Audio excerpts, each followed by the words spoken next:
அமைதியா தான் இருக்கிறேன். சொன்ன பதிலே சொல்ல நீங்க கேட்டுட்டு இருக்கீங்க. நான் இருங்க நான் கேள்வி கேட்கிறேன், உள்ள வாங்கிக்கோங்க. இப்போ நீங்க 2 உதாரணம் சொன்னீங்க. ஒண்ணு பரிசுத்த ஆவி ஊத்தப்பட்டது, பல்லாயிரக்கணக்கான ஆளுங்க மேல பரிசுத்த ஆவி ஊத்தப்படுது. அப்ப 10,000 பேருன்னு சொல்ல முடியுமா? முடியாது. அதை நான் ஏத்துக்கிறேன் அப்படியே. சரியா?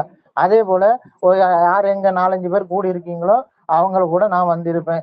எத்தனையோ இடங்கள்ல எத்தனையோ பேர் வந்து கூடி இருக்காங்க. அந்த எல்லா இடத்துலயும் இயேசு கிறிஸ்து வந்து இருந்தாருன்னு சொன்னா அவரை ஆயிரக்கணக்கான இயேசு கிறிஸ்துன்னு சொல்ல முடியுமா? முடியாது. அப்போ அதை நீங்க எங்க கொண்டு வந்து அப்ளை பண்றீங்கன்னு சொன்னா, இந்த மனிதனா இருக்கிற இயேசு கிறிஸ்துவையும் கடவுளா இருக்கிற இயேசு கிறிஸ்துவையும் அப்ளை பண்றீங்க. அப்ளை பண்ணி என்ன பண்றீங்க? 2 பேரையும் ஒன்னாக்கிட்டீங்க. ஒன்னாக்கி அதை அப்படி என்ன செய்றீங்க? திருத்துவத்துல சேர்த்துட்டீங்க.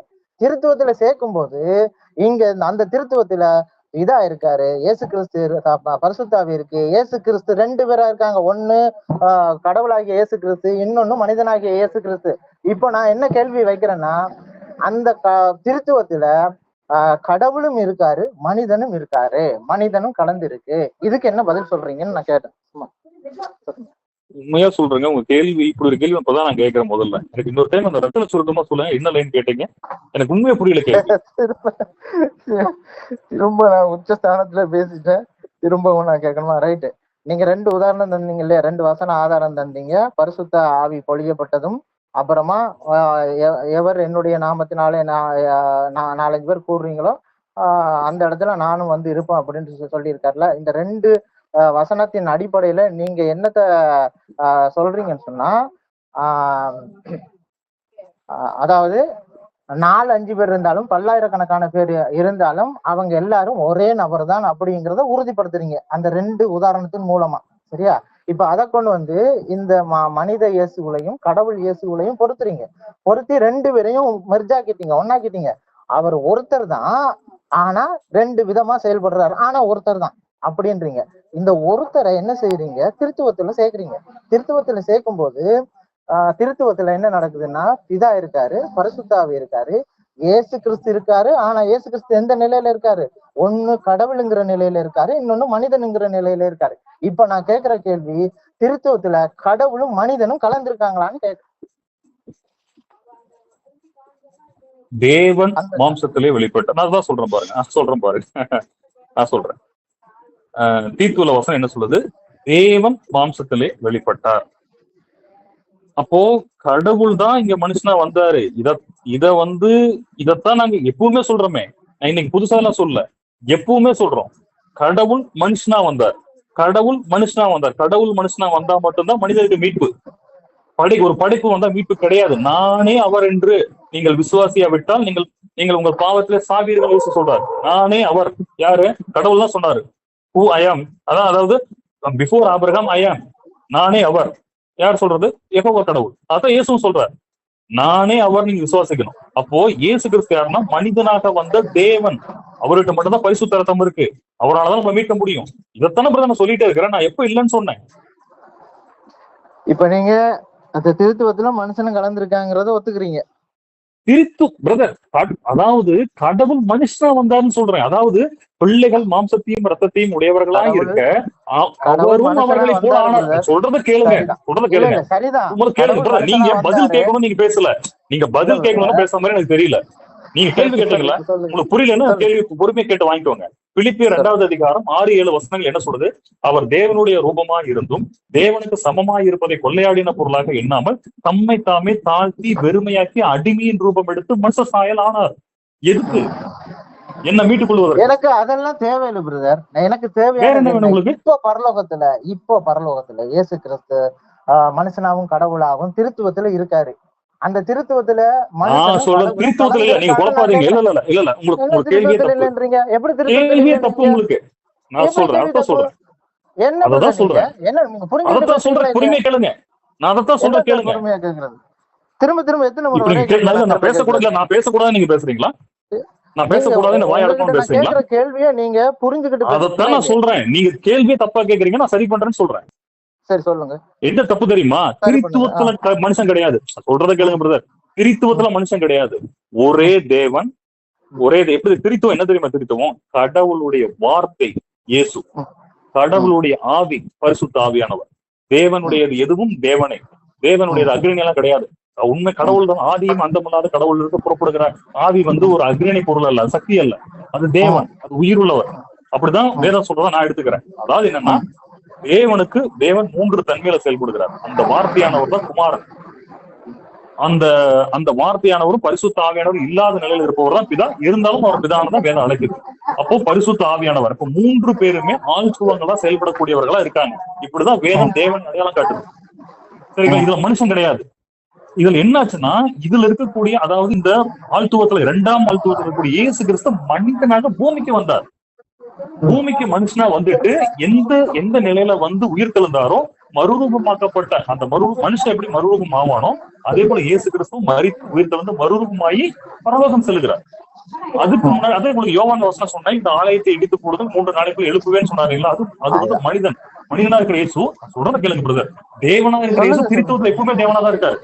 அதாவது வார்த்தையெல்லாம் கேள்வா, வார்த்தையெல்லாம் பூமியால அவர் இல்ல. அவர் எப்பவுமே 3 தன்மையோட தான் செயல்படக்கூடியவரா இருக்காரு. அங்க மனிதத்துவம் கலக்கல. பூமிக்கு வார்த்தையாகி நான் சொல்றேன் கேளுங்க பிரதர். எங்க டவுட் இருந்து கேளுங்க, நான் கிளியர் பண்றேன். நான் விளக்கமா சொல்றேன், உங்களுக்கு புரிய மாட்டேங்குது. நானும் ஒரு 1000 தடவை இதே தான் திருப்பி சொல்றேன், நீங்க திருப்பி நான் அதே கேள்வியை தான் கேட்கிறேன். நீங்க ஒழுங்கா பதில் சொல்றீங்க இல்ல, நீங்க கரெக்டா கொண்டு வந்து முட்டிட்டு நான் அந்த கேள்வியை கேட்கும் போது நீங்க மறுபடியும் ரிவர்ஸ்ல பழையபடி பேசிட்டு இருக்கீங்க. என்னோட கேள்வி, நீங்க லாஸ்ட்டுக்கு வந்துருங்க, கடைசியா வந்துருங்க. எங்க வர்றீங்க? மனுஷனாகிய இயேசு கிறிஸ்துவும் கடவுளாகிய இயேசு கிறிஸ்துவும் மெர்ஜாகி இருக்காங்க. இப்போ மெர்ஜாகி இருக்கிறவங்க இந்த 2 பேரும் திருத்துவத்துல ஒன்னா தான் இருக்காங்க. சரியா? ஏன்னா 2 பேரும் இயேசு கிறிஸ்து தானே. இயேசு கிறிஸ்து ஒரே நபருங்கிறதால மனித இயேசுவும் கடவுள் இயேசுவும் ஒன்னா இருக்காங்க, எங்க திருத்துவத்துல இருக்காங்க. இதுதான் உங்களுடைய இப்ப நீங்க சொல்ற டாக்டரினோட பினிஷ், கடைசி முடிவு இதுதான். நீங்க இதை விட்டு வெளியே வந்தீங்கன்னு சொன்னா எப்படி நீங்க மனுஷன் தனியா மனித இயேசுவை தனியா பிரிச்சு வைக்க போறீங்களா? இப்ப எப்படி பிரிச்சு வைங்களேன், அப்படி பிரிச்சு வைங்க. மனித இயேசு மற்ற இயேசு கடவுள் இயேசுவோட கலக்கல, அவர் தனியா பிரிஞ்சு இருக்காரு. அதை சொல்லுங்க, அப்படி சொல்லுங்க, நான் ஏத்துக்கிறேன். அதுக்கு ஒரு கேள்வி வச்சிருக்கேன், அதை கேட்கறேன். ஏன் இல்ல பிரதர், நானு யார் மியூட் போட்டது? நான் பாட்டுக்கு பேசிட்டு இருக்கிறேன், இங்க பார்த்தா மியூட்ல இருக்குது. எவனாவது நான் சொல்றேன், எவனாவது எனக்கு மியூட் போட்டீங்கன்னா மனுஷா இருக்க மாட்டேன். அது எந்த நாயா இருந்தாலும் சரி, எனக்கு மியூட் போட்டுருவேன், நாயும் தான் நான் பேசுவேன். மரியாதை அவனால மியூட் போடாம இருங்க. சரி பிரதர், நான் சொல்றேன் கேளுங்க. நான் என்ன சொல்றேன் அப்படின்னா, கவனிங்க பிரதர், நான் சொல்றேன் பாருங்க, நான் சொல்றேன் கேளுங்க. திருத்துவத்துல நான் சொல்றேன் கேளுங்க. நீங்க யாருங்க நீங்க? எந்த நாய் இந்த நாய்க்கு எந்த நாய் இந்த நாய்க்கு வீட்டு போறாங்க? எந்த நாய் எனக்கு மீட் போட்டானா அவன் தான் நாய்.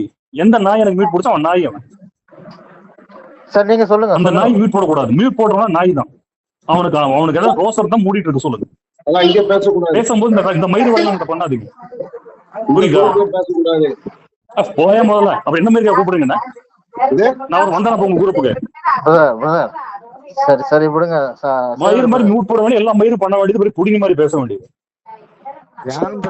மரியாதை அவ்வளவு மரியாதை உங்களோட எவனா இருந்தாலும் சரி.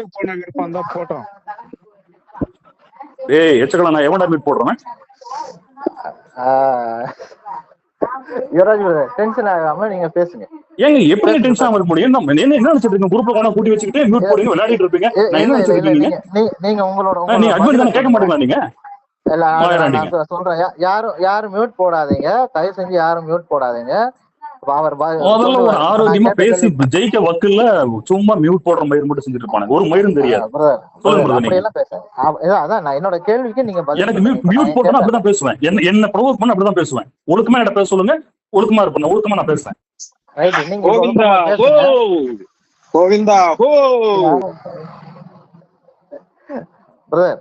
நான் கேட்ட கேள்வி ஆளுங்களே மயரையும் பாருங்க.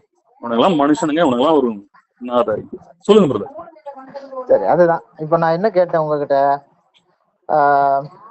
இயேசு கிறிஸ்து மனுஷனாவும் இருக்காரு, கடவுளாவும் இருக்கிறாரு அப்படின்னு நீங்க சொல்றீங்க. நான் உங்ககிட்ட 2 கேள்வி வச்சேன். ஒண்ணு, அவர் மனுஷனாவும் கடவுளாவும் தனித்தனியா இருக்கிறாரா அல்லது சேர்ந்து இருக்காரான்னு நான் கேட்டேன். அதுக்கு நீங்க 2 வசனத்தின் அடிப்படையில எனக்கு ஒரு விளக்கம் கொடுத்தீங்க. அவரு தனியா இல்ல, சேர்ந்துதான் இருக்காரு. நாம அப்படி தனியா இருக்கிற மாதிரி பார்க்க முடியாது, அவர் ஒருத்தர் தான் அப்படின்னு சொன்னீங்க. சரி, இப்ப இந்த ஒருத்தரையே நான் திருத்துவத்துல கொண்டு வைக்கிறேன். திருத்துவத்துல கொண்டு வைக்கும்போது அந்த திருத்துவத்துக்குள்ள பிதா இருக்கிறாரு, பரிசுத்த ஆவி இருக்கு, இயேசு கிறிஸ்து இருக்காரு. இயேசு கிறிஸ்து 2 நிலையில இருக்காரு. ஒண்ணு கடவுளாகிய இயேசு கிறிஸ்து, இன்னொன்னு மனிதனாகிய இயேசு கிறிஸ்து. இப்போ அந்த மொத்தத்தையும் நாம அந்த திருத்துவத்தையே நாம என்ன செய்யறோம், தேவன்னு எடுத்துக்குவோம். நம்முடைய தேவன், அந்த தேவனுக்குள்ள மனிதன் கலந்திருக்கிறானே. இததான் நான் உங்ககிட்ட கேட்கிறேன். இது வெளிப்படையா தெரியுது. நீங்க சொல்ற ஸ்டேட்மெண்ட் இது வெளிப்படையாக்குது. ஆனா நீங்க இல்ல. ஓகே, நான் எனக்கு உங்க கேள்வி எனக்கு இப்பவுமே விளங்கல. நான் புரிஞ்சுக்கிட்டேன்னு பாருங்க. நான் புரிஞ்சுக்கிட்டேன்னா நீங்க பாருங்க. அதாவது இந்த மனிதன் அப்படின்னு சொல்லிட்டாவே நீங்க எப்படி பாக்குறீங்கன்னா ஒரு பாவி அப்படின்னு உங்க மைண்ட்ல பிக்ஸ் ஆயிடுச்சு போல இருக்கு. கடவுள் ஆதாம படைச்சிட்டு நல்லதுன்னு சொன்னாரு. எல்லாம் நல்லதுதான், இதெல்லாம் எதுவும் தப்பு இல்லை. எப்ப அவன் விழுந்து போற வரைக்கும். பிசாசு கூட அவன் விழுந்து போறதுக்கு முன்னாடி வரைக்கும் அவனை மாணிக்கம் மரகத கல்லுன்னு தான் அவனை பத்தி பெருசா பேசப்பட்டுச்சு. அவன் அப்படியும் இப்படி அப்படின்ட்டு அங்கெல்லாம் தப்பு கிடையாது. அப்போ மனிதன்கிறது ஒன்னும் ஒரு அவமான வார்த்தை இல்ல. அந்த பாவம் தான் அவனை ஒரு தீண்டத்தகாதவன் ஆக்குது. அதே போல இயேசு கிறிஸ்து எந்த பாவம்ல அவர் என்ன சொன்னார் பூமியில, என்னில் பாவம் உண்டு என்று உங்களில் யார் என்னை குற்றப்படுத்த கூடும் அப்படின்னு அவர் கேட்டார். இந்த வார்த்தைய எவனாலும் கேட்க முடியாது. உலகத்துல அந்த சராசரி யாராலும் கேட்க முடியாது. அப்படி இருக்கிற ஒருத்தர் மனிதன் கலந்திருக்கிறான்னு சொல்றதால தப்பு இல்ல. நான் சொன்னா அப்படி உள்ள போக வேண்டாம். ஒருவேளை இங்க பாருங்க பிரதர், நீங்க இந்த மாதிரி பாருங்க, ஒரு விஷயத்த பேச விடுங்க. சும்மா இடையில பேச முடிக்கிறதுக்குள்ள ஒரு மாதிரி பில்டப் பண்ணாதீங்க. எனக்கு பிடிக்கல. முழுசா பேச விடுங்க, பேச விடுங்க. நான் சொல்றது என்னன்னா, மனுஷன் கலந்துருக்கானா அது நீங்க என்ன குற்றப்படுத்த கேக்குறீங்கன்னு எனக்கு ஒண்ணும் புரிய மாட்டேங்குது. மனிதன் இருக்காங்க சொல்றத கேளுங்க. நான் சொல்றத கேளுங்க. நான் சொல்லி முடிச்சிடறேன், கேளுங்க. கேளுங்க. இப்போவாது கேளுங்க, காது கொடுத்து கேளுங்க. அதாவது இப்ப நானும் பாக்குறேன், நேற்று பில்டப் மனுஷன் இருக்கானா எதுக்கு மனுஷன் இருக்கானா தெரியல. நீங்க ஒருவேளை மனுஷன், நான் சொல்றத கேளுங்க. சொல்லி முடிச்சிட்டு சொல்லிக்கிட்டே இருக்கேன், ஒண்ணுமே மேட்ருக்கே வர மாட்டேங்கிற. யாரா நீ? கேட்ட பதில மட்டும் சொல்லு. மூடிட்டு போட நாயா, நீ யாரா நீ? அவரு மூட நாயா, எச்சக்கல நாயா, புடிங்கோட பேசுறேன்.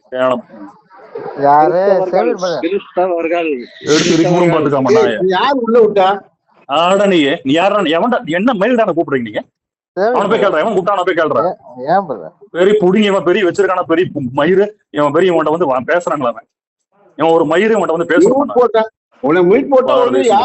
இவனை பரதேசம் எச்சக்கல சொல்லணும். பேர் புடிங்க சொல்றாரு. ஏங்க நான் உங்ககிட்ட பேசிட்டு இருக்கேன், நீங்க அப்படிதானே பேசுவேன். அப்படிதானே பேசுவேன். அப்படிதானே பேசுவேன். அப்படிதானே பேசுவேன். அப்படிதானே பேசுவேன். அப்படிதானே பேசுவேன். அப்படிதானே பேசுவேன். தலைவலி அப்படிதானே பேசுவேன். அப்படிதானே பேசுவேன். தலைவலி திருப்பூரி நான் எப்படிதானே பேசுவேன். எல்லாரும் திருப்பூரி நான் எப்படிதானே பேசுவேன்.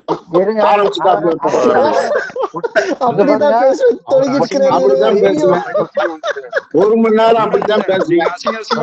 நீங்க ஒரு சாக்கடைன்னு தெரிஞ்சாலும் சாக்கடையில கல்ல போட்டு அப்படிதான் நடக்கும். தெரியும். ஒரு மணி நேரம் அப்படிதான் பேசுவேன்.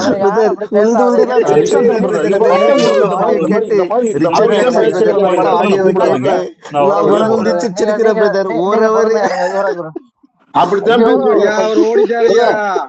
யார் கூப்பிட்டு இருந்தால போய் திருத்தல போய் அவர் ஒரு அழகா ரிசல்ட் சொல்ல வந்தாரு, நீங்க விட்டீங்களா? சொல்றேன் ஒண்ணும் சொல்லவே மாட்டேங்கிறான்னு என்ன சொல்றான். அதான் கடைசியா கொண்டு வந்து நிறுத்தியாச்சுல்ல. அது கலந்திருந்தாலும் தப்பு இல்லைன்னு சொல்லிட்டாருல. அப்ப அவர் அதை இன்னும் ஸ்ட்ராங்கா சொல்ல விட்டுருக்கணும்ல. ஒண்ணும் கிடையாது. கடவுளுக்குள்ள மனுஷன் கலந்து கொஞ்ச நேரத்துக்கு கட்டவாதத்துல பேசிருக்கணும்.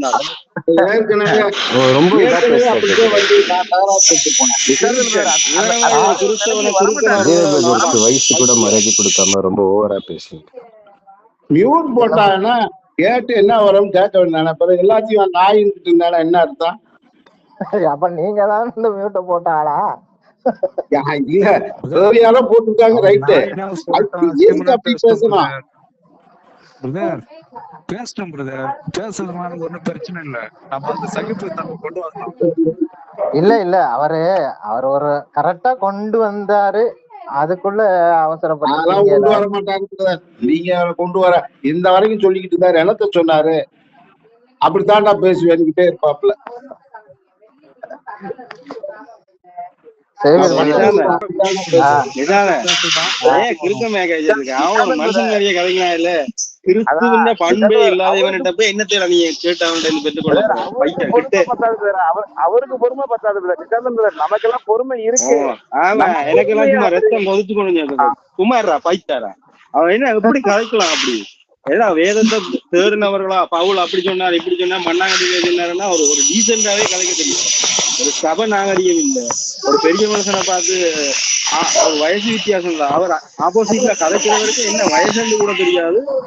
ஒரு வார்த்தை பிரயோகத்தை பார்த்து இவர் எப்படி இவற்ற உபதேசத்தை எப்படி நாங்கள் பொறுமையா இருந்து கேட்டுட்டு இருக்கோம். அடே இவரோட உபதேசம் தவறுங்கிறத நிரூபிக்கிறதுக்காக தானடா பேசிட்டு இருந்தோம். அது நான் என்ன சொல்றேன்டா, உங்க உபதேசம் தவறுல அதை விடு. ஒரு சாதாரண ஒரு மனுஷனுக்குரிய பண்பே இல்லை அவனுக்கு. எச்சக்கலை நாய், கிறுக்க, பைத்தியம், நாய் இப்படியே கதைக்கிறது. குரூப்ல எல்லாருக்கும் அந்த ஆட்டிடியூட் இருக்கு. அதை நம்ம கொஞ்சம் பொறுமையா சைக்கிள் வளர்த்துக்கணும். அவ்வளவுதான். இல்லண்ணா, அவர் கதைக்கிறத எப்படி பார்த்தா அவர் தான் பெரியார். மற்றவனையும் கதைக்க விடுறாரு, கேள்வி கேட்கிறவனையும் கேட்க விடுறாரு. இவர் ஒரு 4 வாட்டி வந்திருக்கிறார். இவர் இப்படிதான் கதைக்கிறது. தான் தான் பெரியார், நான் தான் படிச்சவன், நான் தான் எனக்கு தான் எல்லாம் தெரியும். அவர் வந்து ஆப்போசிட்டா பேசும்போது நம்ம பொறுமையா தான் இருக்கணும். நிசாந்தன் பிரதரு, ஆமா பிரதர் நீங்க சொன்னது கரெக்டா தான். இதுதான் நான் கேட்க வரேன்னு சொல்லும் போது அவர் என்ன சொல்லணும், அதுக்குதான் பிரதர் விளக்கம் சொல்றேன்னு சொல்லணும். அதை விட்டுவிட்டு இந்த கருத்து ஃபுல்லா என்னுடையது, நான் சொல்ற மாதிரிதான் சொல்லுவேன், நான் சொல்ற கருத்தை நீ எப்படி ஆமோதிக்கலாம், நான் சொல்றதான் ரைட்டு அப்படின்றவர்கிட்ட போய் என்னதான் இது பண்ண முடியும்? நமக்கு இது நிசாந்தன் பிரதர் அவர் பேசுறது நமக்கு பொறுக்கல, நம்மள பேசுறது பொறுக்கல. நிசாந்தன் பிரதர் அவர் ஒரு மாதிரி பேசுறது நமக்கு பொறுக்க மாட்டேங்குது. அதனாலதான் நம்ம போன வாட்டி அந்த மாதிரிதான். அதனாலதான் நம்ம இந்த கொஞ்சம் உள்ள வரோம். அதுக்குள்ள அவர் தெரிஞ்சிடறாரு. மியூட் போட்டா எந்த நாய் மியூட் போட்டான்னு என்ன அர்த்தங்க? நாயா உட்கார்ந்து இருக்காங்க.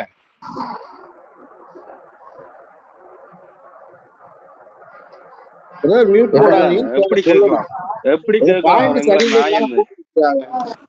டெக்ஸ்ட் பண்ணும்போது கேட்டுட்டு இருக்கிற பேசுற சரியில்லைன்னு மியூட் போடுறாங்க. அவனுக்கு அந்த அறிவு டெக்ஸ்ட் பண்ணும்போது இதை இவர் ஏத்துக்கல. சரியா, நானும் போராடி பார்த்தேன். இவர் வந்து 1 2ல ஏதாவது 1 சொல்லுவாருன்னு. 2 சொன்னாலும் அவர் மாட்டுவாரு, 2ல ஏதாவது 1 சொன்னாலும் அவர் மாட்டுவாரு. பார்த்தா இவரு சொல்லவே இல்லை. இப்போ வந்து சொல்றாரு கடவுளுக்குள்ள மனுஷன் கலந்துருக்கான், அது தப்பு இல்லைன்ட்டார். அது தப்பு இல்லை பண்ணிட்டார்.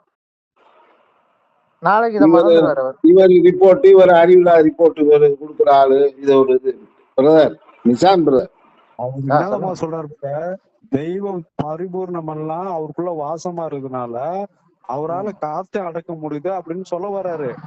ஆனா மனுஷன், புரியுதுங்களா? அவர் சொல்ல வர்றது மனுஷன். ஆனா அவருக்குள்ள என்ன இருக்குது? தேவனோட பரிபூர்ணம் அவருக்குள்ள இருக்குது.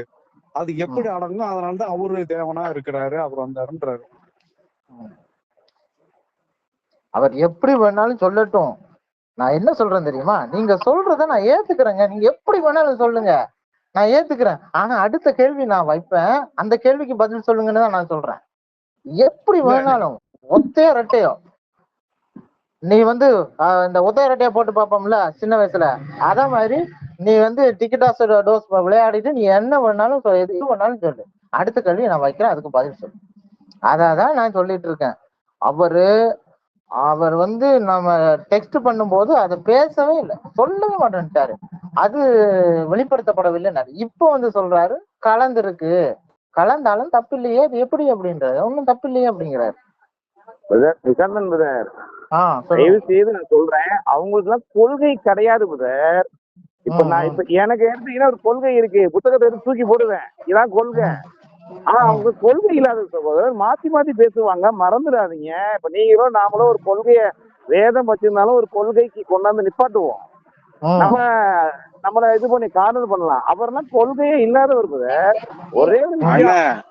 ஆனா நான் அவங்களோட ஒரு கேள்வி கேட்கிறேன், கொள்கை அந்த கதை இந்த கதை எல்லாத்தையும் விடுங்க. நீங்க நான் வேதத்துல அவர் ஒரு கொள்கையை வச்சுக்கிறேன், நீங்க ஒரு கொள்கையை வச்சுக்கிறீங்க, ஓகே. கிறிஸ்துவின் பண்பு அவருக்குள்ள இருந்ததான்னு எனக்கு சொல்லுங்க. அவர் கதைச்ச கதைக்கு சாதாரணமா ஒரு கிறிஸ்துவினுடைய பண்பு அவருக்குள்ள இருந்ததா? எச்சக்கலை நாய் நாய் எப்படியோ எல்லாம் கெட்ட கெட்ட வார்த்தையெல்லாம் பேசுறேன். இது கிறிஸ்துவ சார்ந்த பண்பா? சொல்லுங்க. இல்லடா அவர் மியூட் போட அவருக்கு கோபம் வந்துருச்சு. பைபிள்ல வசனம் சொல்லுது என்னன்னா, கோபம் கொண்டாலும் பாவம் செய்யாதுன்னு சொல்லியிருக்கு. இப்ப அவர் ஒரு ஆள் கதைச்சதால எங்க எல்லாருக்கும் இரிட்டேட் ஆகுது. எங்களுக்குள்ள ஒரு ஒரு ஒரு வேற ஒரு எண்ணம் வருது. இது சாதாரணமா நாங்க கேட்டு கொண்டிருக்கிறாங்க. அவர் தான் ஒரு ஒரு கொள்கையில இருக்கிற ஒரு விஷயத்தை முன்வைக்கிறார். அவருக்கு அந்த இது கதைக்கிறதுக்கே தகுதி இல்லை. அந்த கிறிஸ்துவின் சாயல் அவருக்குள்ள இல்லை. இந்த வார்த்தை பிரிக்கிறதுலயே தெரியுது. அப்ப நாங்க அவர்கிட்ட இருந்து என்னத்தை பெற்றுக்கொள்றோம்? என்னத்தை அவர்கிட்ட இருந்து பேசுறோம்? கோவப்படுறேன். இப்ப நான் ஒன்ன சொல்றேன், நிசாம நீங்க என்ன பைத்தியாரமே கதைக்கிறேன் அப்படின்னு போது நீ என்ன செய்யணும்? ஐயோ அவரு என்ன பேரு ஸ்டீவன் பிரதரை சொல்றாரு, இவரோட கதைக்கு எனக்கு விருப்பம் இல்லை, இவர் ஒருமையில இவர் என்னத்தை பற்றி பேசிட்டு போறாரு? இல்ல அரை மணி நேரம் என்ன சொல்றாப்புல, ரசலை பத்தி இங்க யார் பேசிட்டு இருந்தா? ஒண்ணுமே இல்லையா? என்ன கேட்டீங்கன்னா அதை பத்தி நீங்க கதைக்காம வேற கதைக்கணும்னு நான் சொல்ல வரேன். நல்ல விஷயத்தை பத்தி கதை நீங்க இல்ல, அதெல்லாம் விட்னஸ் அதெல்லாம் விட்டுட்டு சத்தியத்தை படிக்கணுமா? கடைசியில அந்த மனுஷனை அப்படித்தாண்டா பேசுவேன்னு சொல்ல வச்சுட்டீங்க எல்லாரும். நீங்க இனிமேல் கூப்பிடாதீங்க. இங்க அட்மின் 6 அட்மின் இருக்கான், யாராவது ஒருத்தவங்க போட்டிருப்பாங்க. எதுக்கு தேவையில்லாம பேசணும்?